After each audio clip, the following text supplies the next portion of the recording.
uma das entradas principais do Maracanã, um dos lugares mais conhecidos e emblemáticos do futebol mundial. Entrando por aqui, os torcedores vão em busca de sonhos, conquistas e vitórias. É neste templo, espaço mais profano que sagrado, que nascem os mitos do nosso futebol. Um local onde o encantamento do espetáculo se mistura à emoção das torcidas. O homem comum vira herói e a lenda se constrói. É aqui no Maracanã que as multidões vêm adorar as divindades da bola. Foi aqui que o futebol virou arte, encantou seus amantes com incontáveis alegrias e tristezas também.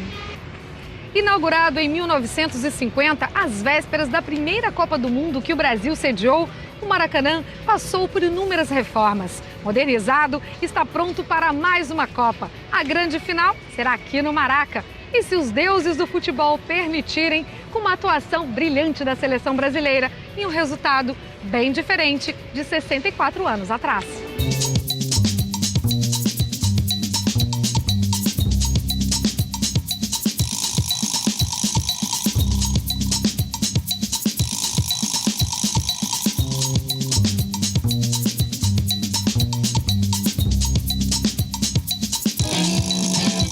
Quando você está lá no túnel, no vestiário, você já sente aquele clima de tensão, aquela coisa. Pô, hoje o Maracanã tá cheio, tá bom, gostoso de jogar. E o Maracanã pra mim era meu palco, eu adorava. É um lugar de prazer, do prazer, do lazer, né? Do lazer, da disputa, da vitória, das emoções, né? Aquilo ali é um ponto que Deus botou a mão e falou assim, olha, isso aqui vai ser um lugar especial na Terra. A sensação de fazer um gol no Maracanã é indescritível, né? Você quer sair do seu próprio corpo e se transformar na quantidade de torcedores que está ali vibrando com você. Minha segunda casa, se eu tivesse que mudar o meu endereço, seria outro. Seria Maracanã. Não sei se o futebol brasileiro teria sido 5 vezes campeão do mundo se não existisse o Maracanã. O Maracanã é nosso, todo mundo fala, né? Todo torcedor de cada clube fala. Né? Maracanã não é meu, não é seu, não é de fulano, é de todo mundo. Um gigante de concreto que, a partir dos anos 50, passou a fazer parte do imaginário do futebol mundial.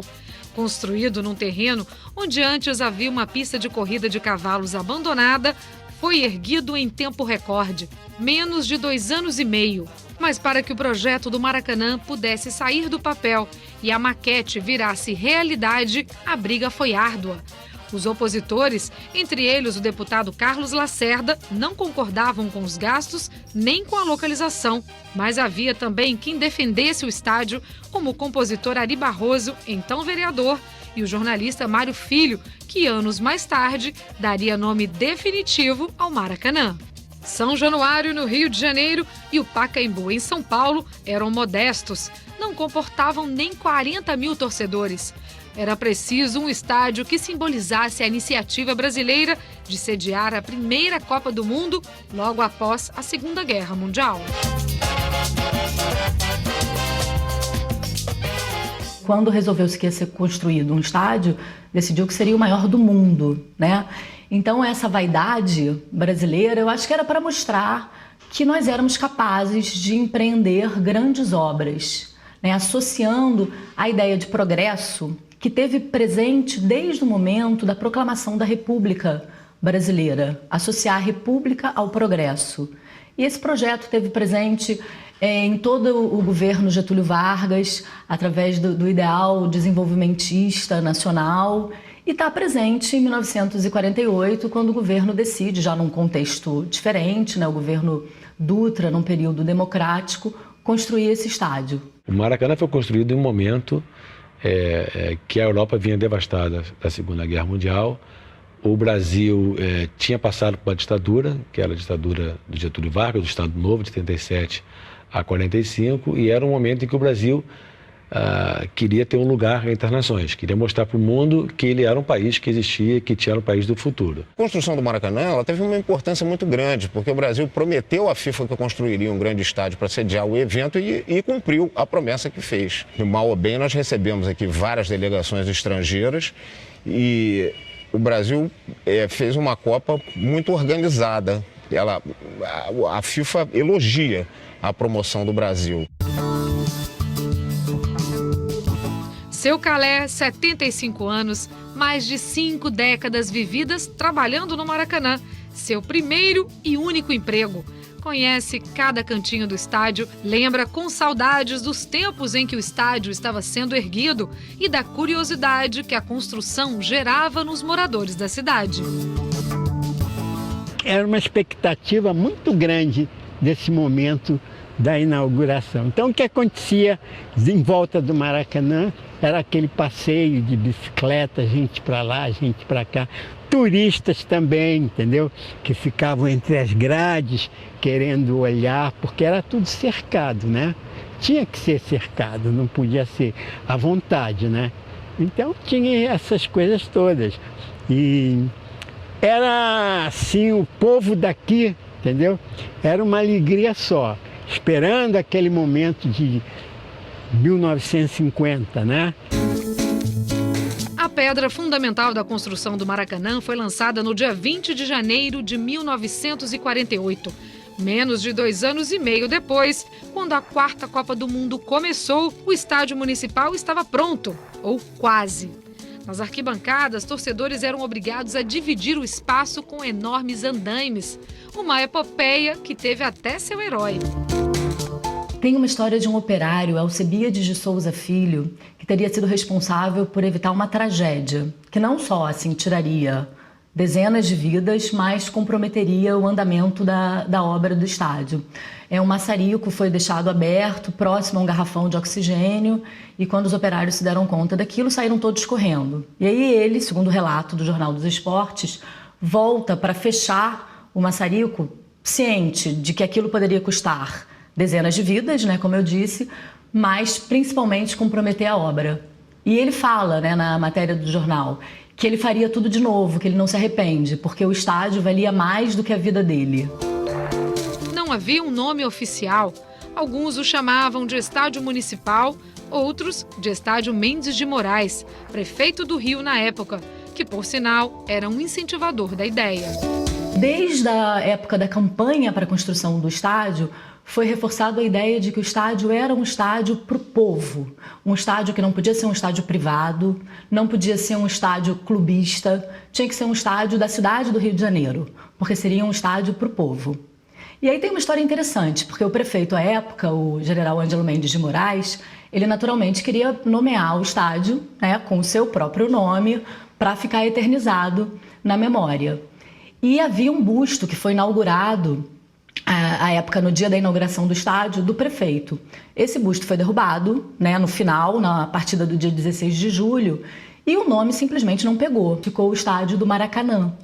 Então eu acho uma expressão bonita de como o povo se apropriou mesmo daquele estádio, inclusive nomeando como quis. Nem mesmo o batizado oficial 15 anos depois, que lhe deu o nome de estádio, jornalista Mário Filho, foi capaz de mudar isso. O nome escolhido pelos torcedores ficou Maracanã, ou Maraca para os íntimos. Ano 1950. Copa do Mundo no Brasil. O torneio contou com a participação de 13 seleções. Os países do leste europeu, os mais atingidos pela guerra, não mandaram seleções ao Brasil. A Argentina, que se achava no direito de sediar a 2ª Copa a ser realizada na América do Sul, em protesto, também não veio. Na primeira fase, o Brasil se classificou ao vencer o México, empatar com a Suíça e derrotar a Iugoslávia. Mas foi na fase final que a magia do Maracanã se fez presente pela primeira vez. Foram 2 goleadas espetaculares, 7-1 sobre a Suécia e 6-1 na Espanha. Nesse jogo, um coro de milhares de vozes cantou a marchinha carnavalesca Touradas de Madrid, enquanto lenços brancos davam um adeus à fúria espanhola. Eu fui às touradas em Madrid. E esse jogo contra a Espanha, ele foi realmente um carnaval, porque o Maracanã cantava, e não é uma força de expressão. Parecia, aí eu posso dizer, parecia que do cimento armado saíam as notas musicais da marchinha Touradas em Madrid, né? Que jamais sairão dos meus ouvidos. Mas foi também no Mundial de 50 que o recém-nascido Maracanã viveria seu maior drama. Chegávamos à final contra o Uruguai. Uma multidão como nunca antes se vira tomou o estádio. Fala-se de até 200 mil pessoas. Só que o que era festa se transformou em tragédia. O improvável aconteceu e o Uruguai ganhou de virada por 2-1. Apesar de todas as conquistas posteriores do futebol brasileiro, o maracanaço uruguaio permanece vivo na memória de quem viveu aquele drama. Hoje eu sei que aquele jogo, do seu ponto de vista técnico e tático, foi muito ruim, porque eu consigo compará-lo a outros jogos fabulosos que eu vi ao longo da minha carreira jornalística. Mas foi um turbilhão de emoções que nos alcançou a todos que estavam no Maracanã naquele dia. Bola com Giga, driblou o Bigode aplica um carrinho, ele passa por cima do Bigode, vai até a linha de fundo e chutou, gol do Uruguai. Aí eu senti que o Brasil estava perdendo a Copa do Mundo.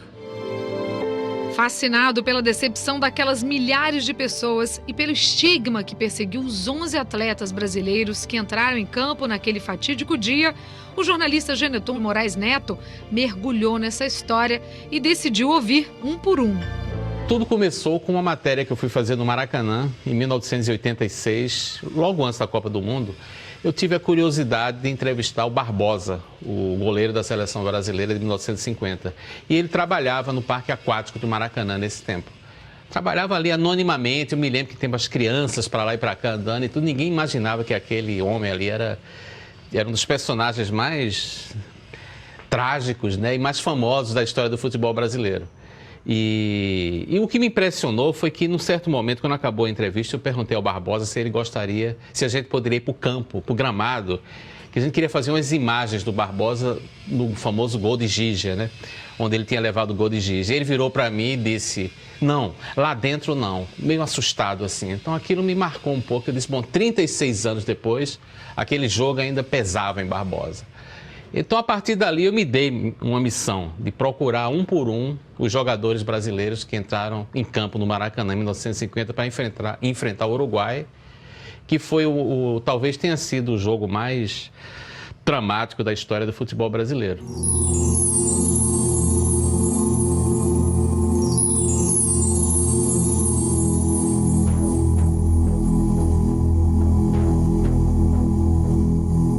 Eles sofreram, isso me comoveu, assim, os jogadores que perderam pagaram um preço completamente desmedido, né, em relação, é claro que eles não estão jogando a culpa em ninguém não, a culpa foi deles, a culpa foi dos jogadores, e até o Jair Rosa Pinto diz, não, quem perdeu o jogo foram nós, os 11 lá dentro do campo.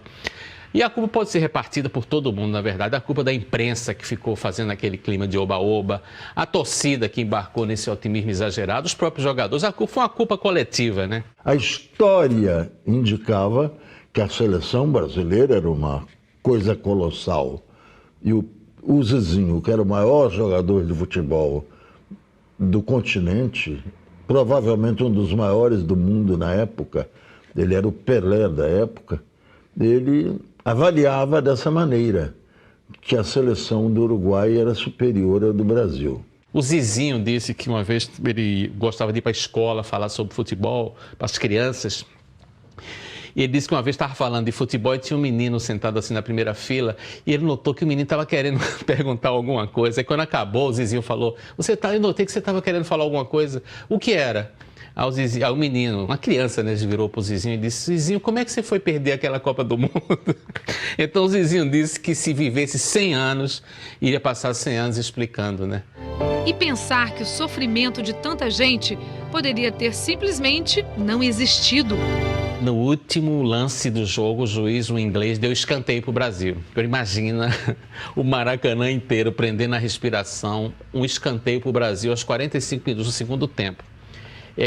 A responsabilidade de bater o escanteio ali é tão dramático quanto bater um pênalti, né, nessas circunstâncias aí. Então o Friaça foi que bateu o escanteio, o Jair correu para a área para cabecear, ele disse que a bola passou raspando a cabeça. O Jair disse, então ele diz até, olha, se aquela bola tiver... Ele disse que passou anos sonhando com esse lance, né? Acordava em casa assim, ele disse que até uma frase bonita, ele disse, eu acordava e vi o Maracanã na minha frente. Então ele disse que se aquela bola tivesse entrado, ele até disse, ele seria o maior jogador do mundo. O cara que salvou o Brasil, literalmente, né? A paixão das torcidas, dos jogadores e jornalistas esportivos. Os momentos emblemáticos do estádio. No próximo bloco, no Caminhos da Reportagem. Atenção, correu para a bola, Pelé, parou, atirou.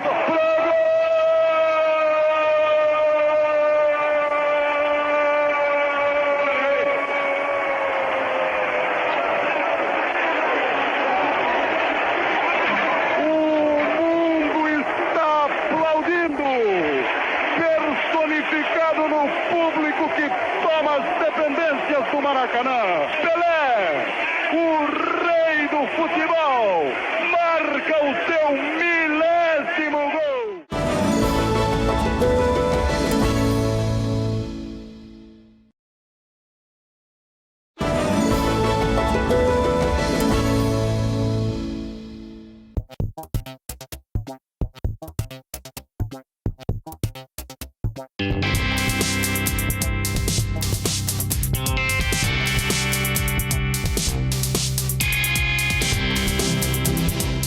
Paixão e emoção, assim como ferro e concreto, fazem parte do Maracanã.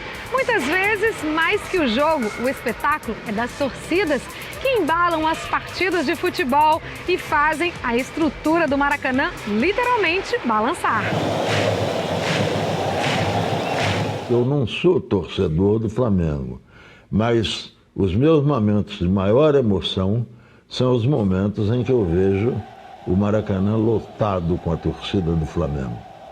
E eu dá vontade até de chorar de alegria vendo a torcida do Maracanã, principalmente a torcida mais pobre.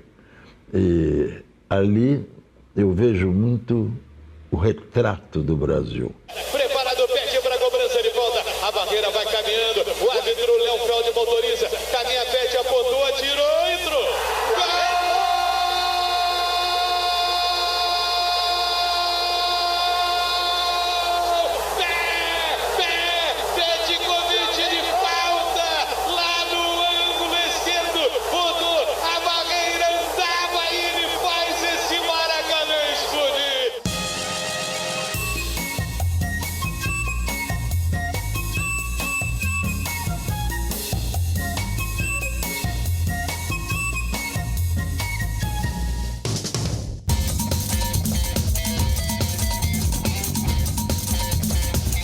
Principal ídolo da massa rubro-negra, Zico sabe bem o poder do grito que vem das arquibancadas. Uma energia que faz qualquer um se superar. Campeonato Brasileiro de 87, eu estava passando por aqueles problemas todos de joelho, né? E estava recuperando e era final contra o Internacional.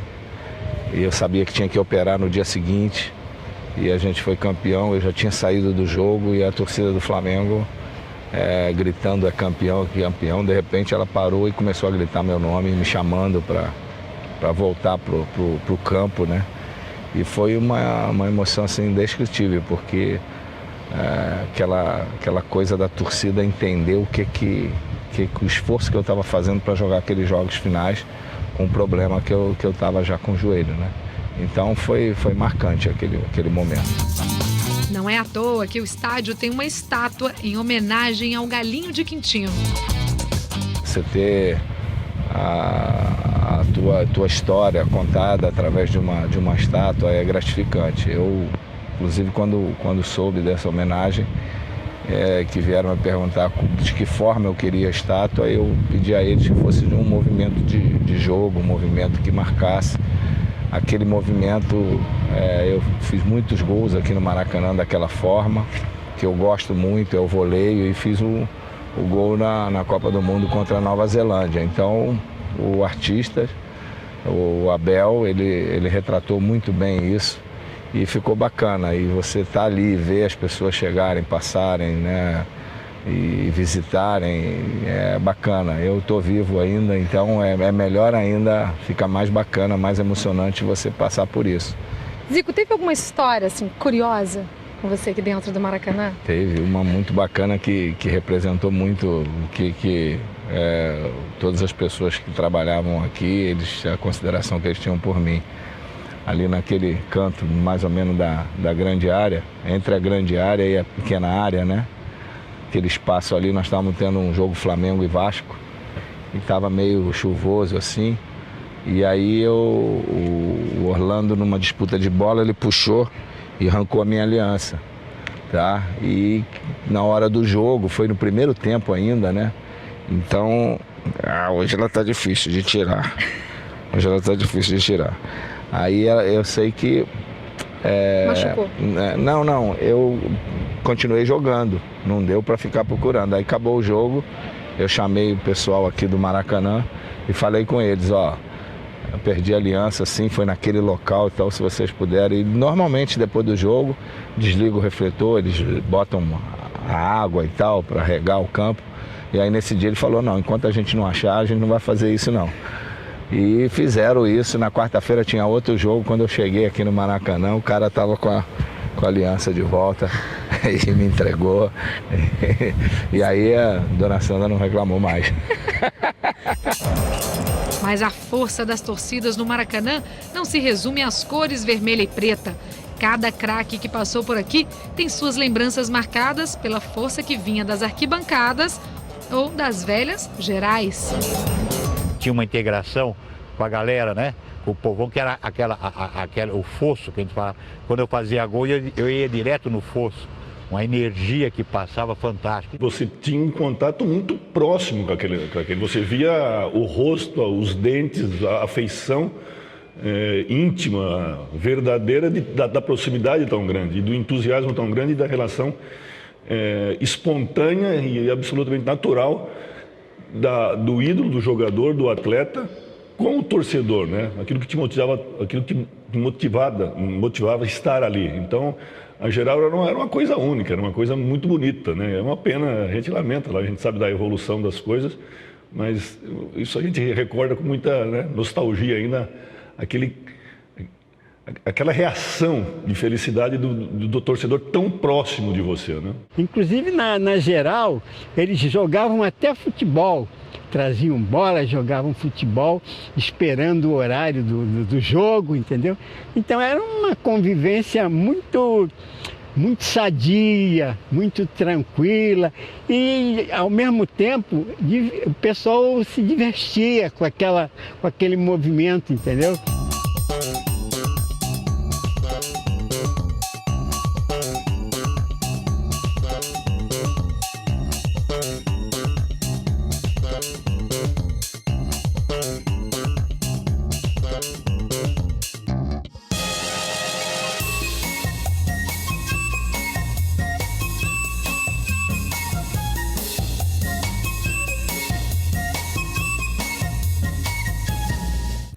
Foi um dia histórico na minha vida ali e a gente passar por essa situação, né, num estádio referência no mundo inteiro, onde grandes craques já jogaram. Então, ali, sem dúvida, foi um momento muito feliz na minha carreira e eu espero, antes de encerrar ela, poder passar por isso novamente, agora no novo Maracanã. Você ser a primeira e a única mulher a entrar na Calçada da Fama no Maracanã. Uma honra muito grande, porém eu espero não ser a única, né? Eu espero que eu possa ter dado o pontapé inicial para que a gente possa ver outras meninas aí, outras atletas também usufruindo dessa homenagem.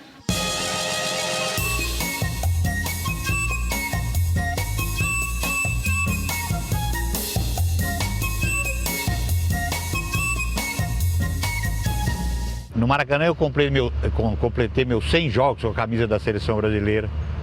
Maracanã foi o meu primeiro título, né? Quando eu saí do Corinthians, fui ser campeão carioca com o Fluminense, fui bicampeão carioca lá no Rio.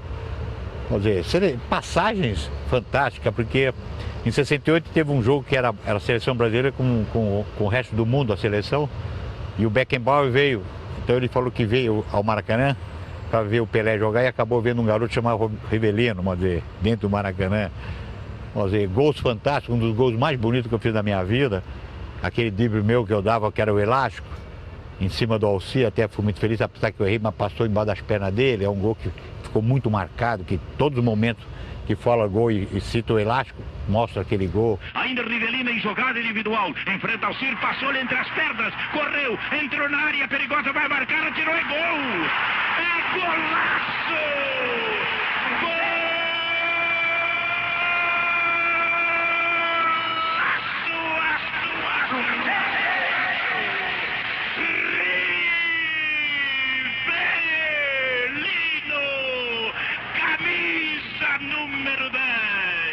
Eu tive uma experiência em 69, na eliminatória, porque eu entrei num jogo numa quarta-feira, que o Saldanha me colocou, e eu joguei muito bem.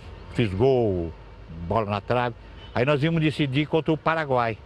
Aí virou o jogo 0-0. Aí tinha uns 20 minutos de jogo, 25 por aí, e parece que é recorde até de público nesse jogo. Tinha muita, o Maracanã estava lotado. Aí eu ficou 5 minutos, o pessoal começou a chamar Rivelino, mas eu me arrepio até hoje, ó, porque foi um negócio, eu falei, ai meu Deus, eu era moleque, né, moleque, sabe que o Saldanha vai me colocar, né? Mas ele não me colocou, mas é uma emoção fantástica, né?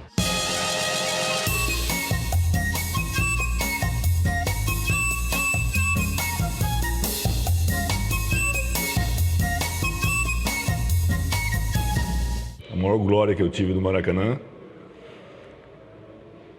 e na minha vida é você poder jogar no Maracanã, né? Deus te dado essa oportunidade de ser campeão dentro do Maracanã. E foi o campeonato de 1989 pelo Botafogo, depois de 21 anos, naquele jogo histórico que a gente foi campeão com o gol do Maurício. Olha o Mazolinha, entrou na área, cruzamento, Maurício, gol!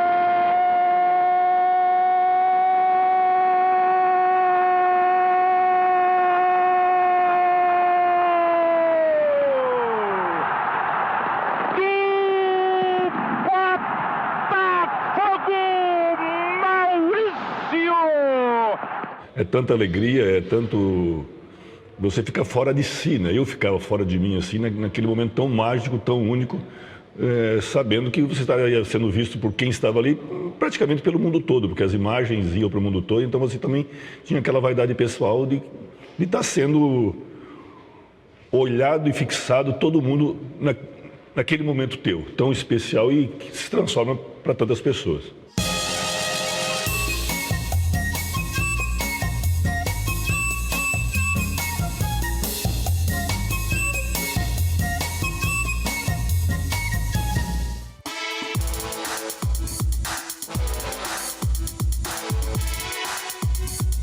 Outro ícone do Maracanã, Roberto Dinamite, que fez história com a camisa do Vasco, relembra o maior momento vivido no estádio.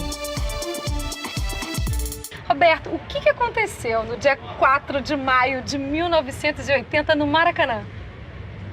Aconteceu que deu tudo certo, né? Um jogo da minha volta ao Brasil, jogando pela primeira vez no Maracanã e naquela oportunidade de marcar 5 gols contra um time como o Corinthians, eu acho que é motivo de orgulho. Então, foi uma volta perfeita. Os gols nem eu poderia imaginar, mas foram fantásticos. Acho que 5 gols contra o Corinthians, Maracanã, volta ao Brasil, você fecha com chave de ouro. Comecei a jogar com 16 para 17, nas categorias de base, com 17 joguei na equipe principal. E foi num jogo contra o Internacional que eu fiz meu primeiro gol no Maracanã, jogando também pela primeira vez no Maracanã, e quando surgiu o apelido Dinamite. Então o Maracanã pra gente é tudo, pra mim é especial. Eu tenho o maior carinho, o maior respeito, e acho que a forma de gratidão e de troca é saber que ao longo da minha carreira, é claro que não joguei todas as partidas bem, mas grande parte dela ali contribuí para um grande espetáculo. Em relação ao gol mais bonito, também não há dúvida. Menos de 15 segundos. Roberto, Zanata, ainda Zanata. 45 agora. Roberto. Golaço sensacional de Roberto! Você tinha todo um ritual de jogo, que era o aquecimento, após aquecimento, entendeu? A fala, todo mundo trocava de roupa, bebia água e tal, aquele negócio todo, ia para a boca do túnel, falavam, reuniam todo mundo, falavam o que tinha que ser feito, tal, não sei o quê, e saía. Quando você saía, o coração estava batendo, pô, claro que tu tinha um aquecimento, mas o coração acelerava. E era uma emoção. E aí não era uma emoção nova. Não, aquilo se repetia, mas parecia uma coisa nova a cada momento, entendeu? Então, é muito legal. Esse é o Maracanã? Esse é o Maracanã, entendeu? Que ele parece adormecido, mas a arquibancada do Maracanã, eu acho que ele pulsa junto com todo mundo, sabe? Todo mundo que está ali e tal, vibrando no momento de alegria, de tristeza, mas ele, entendeu? Eu acho que esse é o Maracanã. É uma estrutura, né, de, vamos dizer, cimento e outras coisas, mas que ele vive.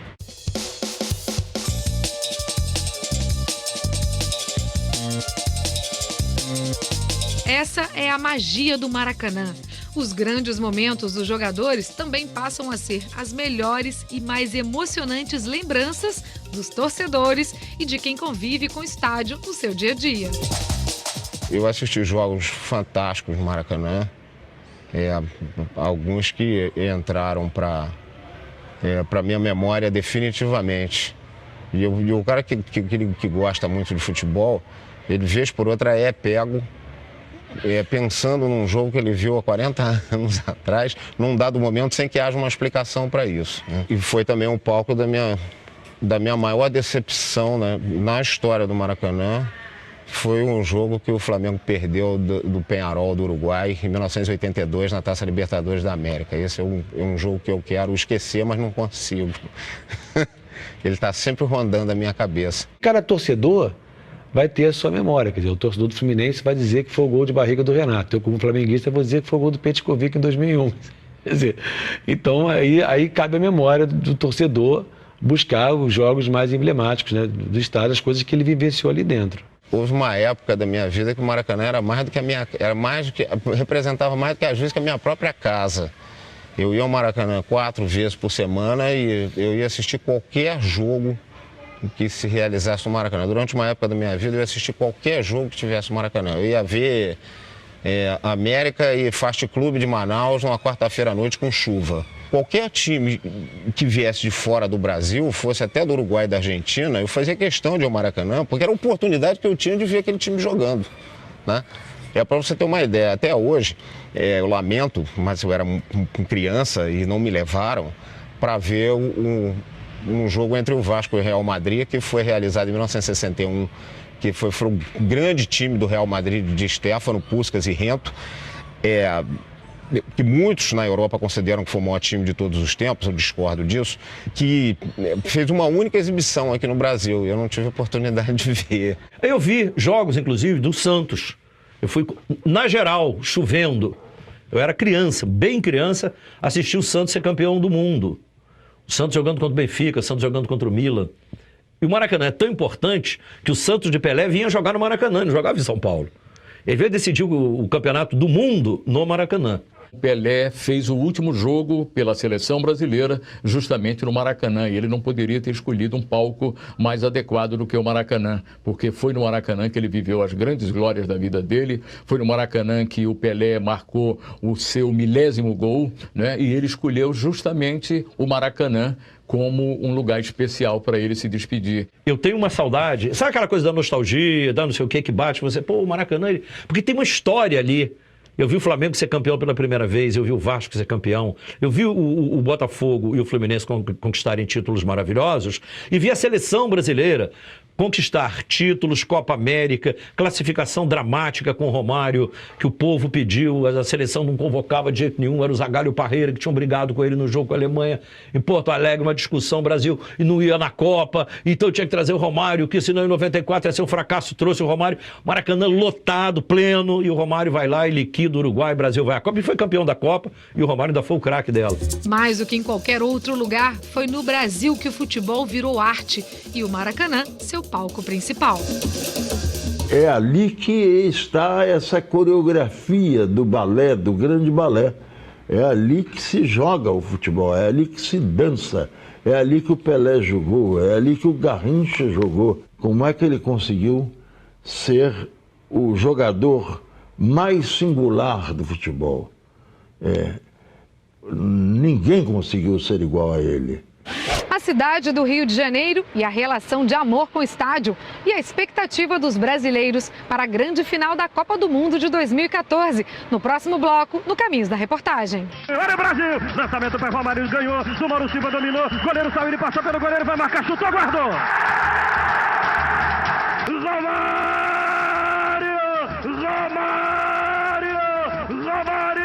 Delira o povo brasileiro! Bota a coroa nesse baixinho! Ele é demais!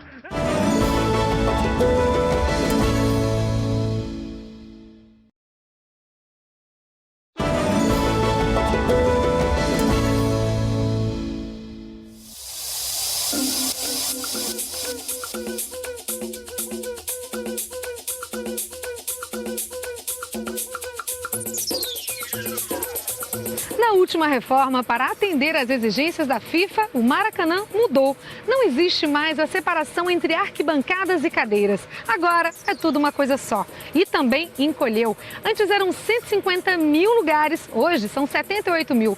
Mas com uma grande vantagem: o torcedor que vier hoje ao Maracanã para assistir a um jogo poderá ver bem de pertinho o seu ídolo aqui no gramado.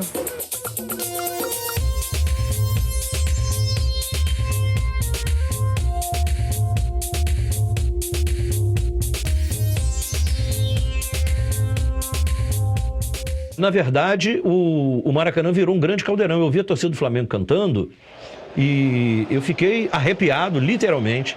Fiquei arrepiado de ouvir e imagino que a sensação... Imagino não, eu asseguro que a sensação do outro lado, onde ficam as outras torcidas, né, opostas ao Flamengo, onde fica do Vasco, no caso, e Botafogo, o Fluminense, quem tiver ali, é a mesma coisa, porque não muda nada na concepção acústica, né? Então, para o jogador, isso aí foi um ganho. O Maracanã hoje, ele está, vamos dizer assim, formalmente colocado no século XXI. Ele é um estádio da década de 50, né, inaugurado em 1950, mas com a cara de um estádio de futebol atual, né, com todas as facilidades, com toda a infraestrutura dos mais modernos centros de futebol do mundo, enfim. É uma reforma realmente significativa. Eu diria que o Maracanã teve um renascimento. O Maracanã hoje não é o mesmo Maracanã de 50. Né? Ele tem, diria que do Maracanã de 1950, ele tem um nome. O resto é totalmente novo. Eu acho que o Maracanã já estava ultrapassado, estava obsoleto, o torcedor, sabe, quando tiraram inclusive a geral, tiveram que botar um suporte, a estrutura já não estava muito legal. Você hoje com TVs a cabo, com internet, o pessoal hoje diminuiu o número de pessoas no estádio. Então hoje o Maracanã está altamente bonito, confortável, você da onde estiver, você vê bem o jogo. Então eu acho que era necessário fazer essa mudança. Para mim não existe nem novo nem velho Maracanã, existe o Maracanã. Todo grande atleta sonha um dia, quem já jogou, jogar e repetir, estar aqui no Maracanã. E esses jogadores que hoje são as grandes estrelas do futebol mundial, Messi, Cristiano Ronaldo e outros, vão ter, quem sabe, a oportunidade de estar atuando dentro do Maracanã. Os telões que estão instalados hoje no Maracanã são de uma tecnologia muito superior ao dos Jogos Pan-Americanos, tem uma resolução gráfica muito maior, tem uma capacidade de informação também muito mais apurada. Temos um sistema de iluminação, não só a de iluminação de campo, que não provoca sombra nos jogadores, que para a transmissão de televisão é importante até para o próprio público espectador. E foi colocado uma iluminação cênica, né, que faz um jogo de luzes no Maracanã, que a gente tem utilizado aí em jogos dos clubes, botando as cores dos clubes, nos jogos da seleção brasileira, colocando as cores do Brasil, enfim, cria um clima, um ambiente diferente dentro do Maracanã e que não existia. Isso é uma modernidade tecnológica. Aqui jogaram os maiores atletas do mundo, de todos os tempos, jogaram aqui. Gente, imaginar aqui, Di Stéfano, Puskas, Maradona, Zico, Pelé, Garrincha, Beckenbauer, Gerd Müller, essa turma toda jogou aqui no Maracanã. A gente precisa valorizar mais as nossas coisas. E o Maracanã é uma das coisas que nós temos obrigação, dever de dar esse valor. Porque não há no mundo um estádio que tenha a história que tem o Maracanã. O próprio Maracanã, a sacralidade desse Maracanã, ela vai ser feita pelos torcedores que vão frequentar, que vão lembrar, me lembro quando meu time foi campeão da Copa do Brasil, aquela partida épica, não sei o quê, e eles vão construir. Os mais velhos vão sempre ficar nostálgicos. Não é mais igual como era antes.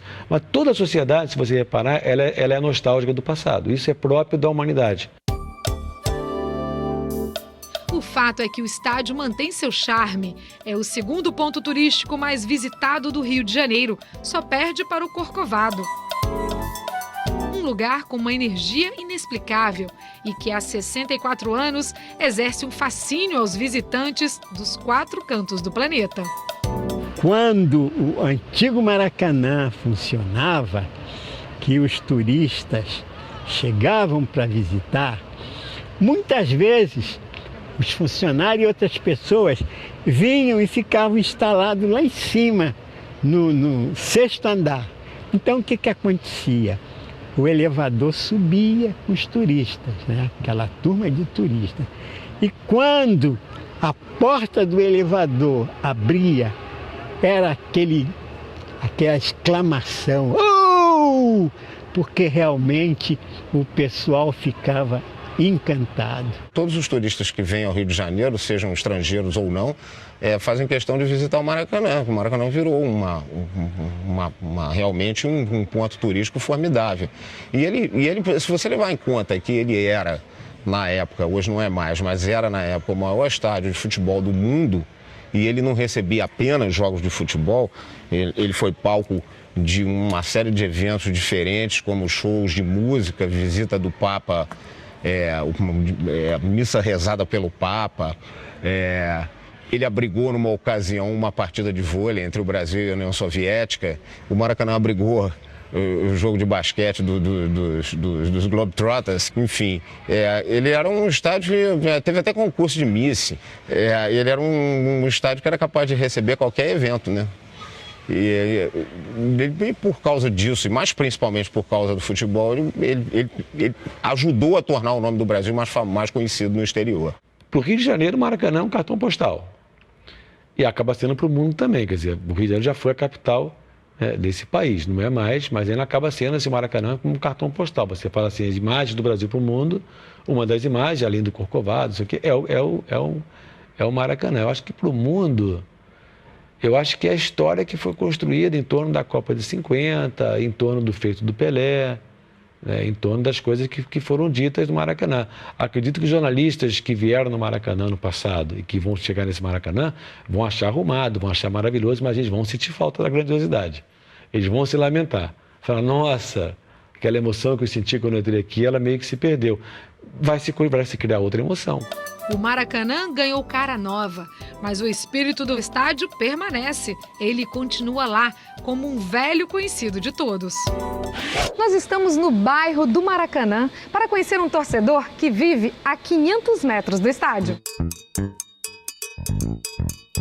Vamos lá que o estádio aqui, na verdade, é o centro do bairro, né?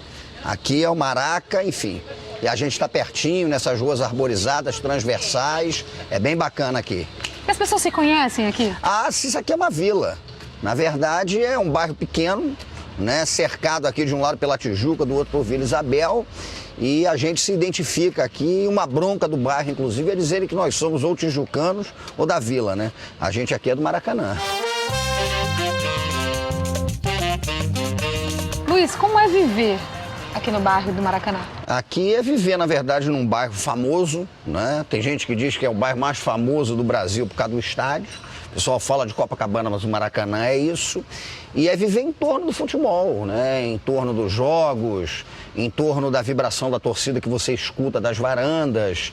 O futebol é o signo absoluto de quem mora no Maracanã, né? Aqui o nosso traço de identidade de bairro é o futebol, é o estádio, é o que a gente tem. E essa movimentação toda que cerca os dias de jogos. Você estava me contando que você comprou o apartamento por causa do Maracanã? Ah, sim. Na verdade, eu tinha o sonho de infância de morar perto do Maracanã, né? Tem gente que sonha em morar perto da praia, morar perto disso ou aquilo, mas eu desde criança fanático pelo futebol, era o Maracanã mesmo.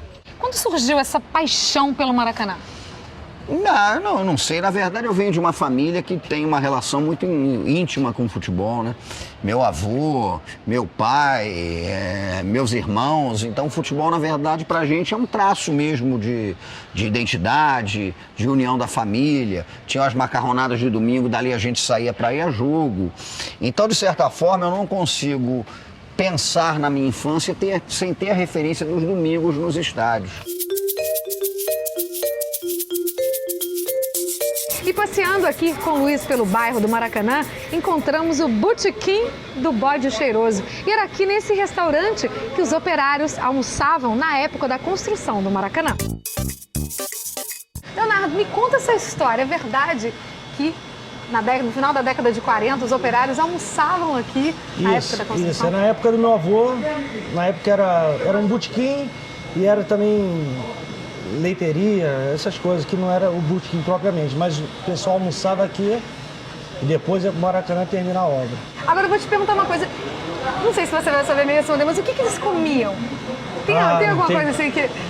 Eu não tenho ideia, não deve ser muito diferente não, devia ser feijoada, rabada, prato que tem até hoje. Não era difícil comer e depois voltar ao trabalho, era tranquilo? Eles deviam dar um jeito, né? Descansar, tirar a sesta.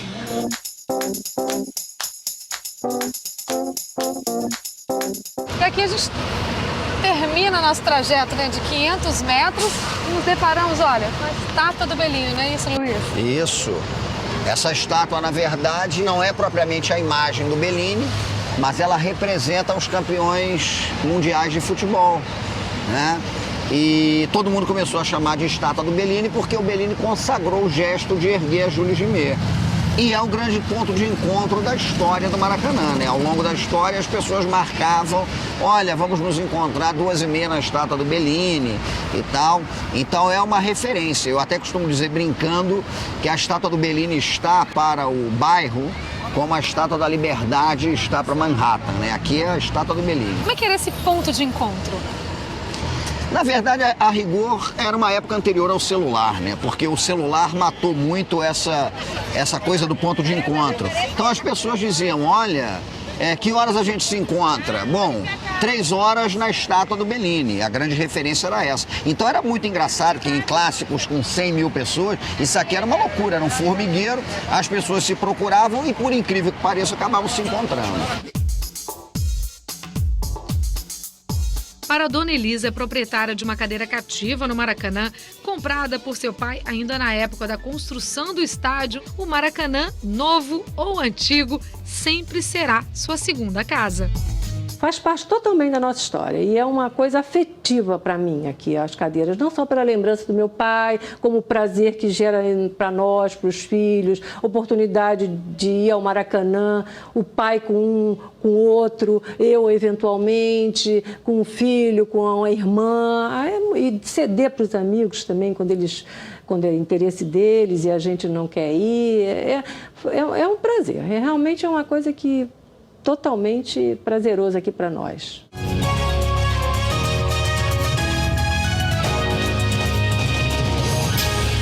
Palco da grande final da Copa do Mundo da FIFA 2014. No dia 13 de julho, o Maraca espera pela seleção brasileira, que só jogará aqui, nesse Mundial, caso dispute o título. O torcedor brasileiro sonha com isso. Sonha com uma chance de apagar de vez aquele maracanaço de 50. E se depender de ensaio, as coisas estão bem encaminhadas. Na Copa das Confederações no ano passado, derrotamos a poderosa Espanha por 3-0 e conquistamos a taça.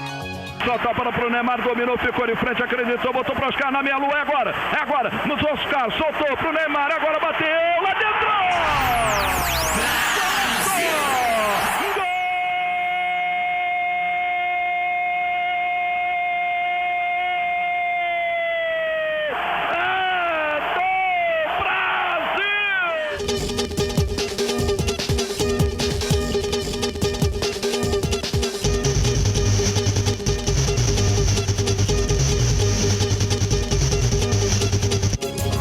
que essa história se repita daqui a alguns dias, só que desta vez como campeões da Copa do Mundo no Brasil. No melhor dos mundos, assim, para zerar essa história, ficar empate 1-1, o ideal seria uma final Brasil-Uruguai, que o Uruguai fizesse 1-0 no segundo tempo e o Brasil virasse para 2-1, aí ficava zerado. E os uruguaios daqui a 60 anos iam falar desse jogo, como a gente fala hoje da decisão de 50, né? Graças a Deus eu não era nascido em 50 e não tive a decepção da Copa de 50. Espero narrar o Hexa. Papai do Céu me dê esse prêmio, né? Essa dádiva, essa bênção, narrar o Hexa do Brasil no Maracanã. Só que agora, o que eu chamo agora de Maracalindo, porque ele é muito lindo.